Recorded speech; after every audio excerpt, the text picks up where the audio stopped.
Hello students, ये 8 standard की poem है द वेट। इसका हम एप्रिसिएशन करेंगे। एप्रिसिएशन के लिए हमें ना 5 चीज़ों का ध्यान रखना होता है। हमें 5 चीज़ें लिखना होती है।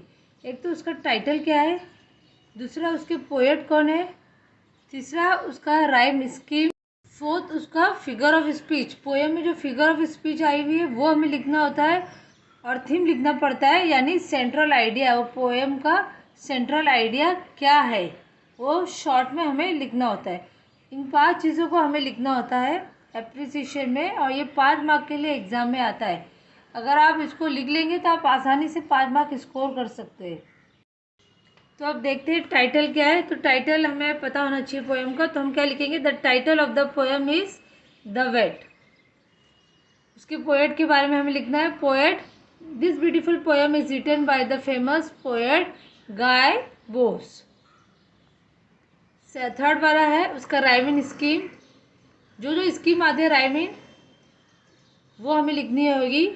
The rhyme scheme A B C D and so on for the stanza first second third, यानी 3 स्टैंजा में जो राइमिंग स्कीम है ये है और ये है।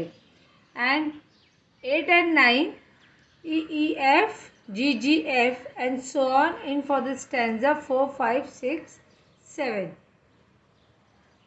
राइमिंग स्कीम, आप सेंटेंस पैराग्राफ जो होता है उसका लास्ट वर्ड देख लीजिए, तो उससे आपको आइडिया लग जाएगा राइमिंग स्कीम कैसे लिखना है।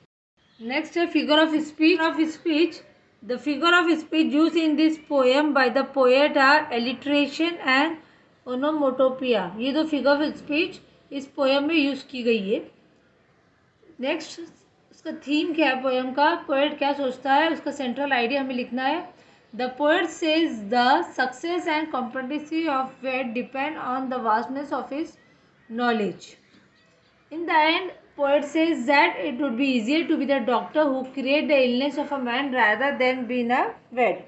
पोएट को क्या लगता है कामयाबी किसकी है वेट में?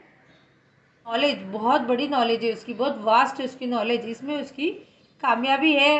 एंड में पोएट कहता है कि इंसान का डॉक्टर जो होता है, नॉर्मल जो डॉक्टर होते हैं फिजिशियन, उससे इजी है वेट का डॉक्टर बनना।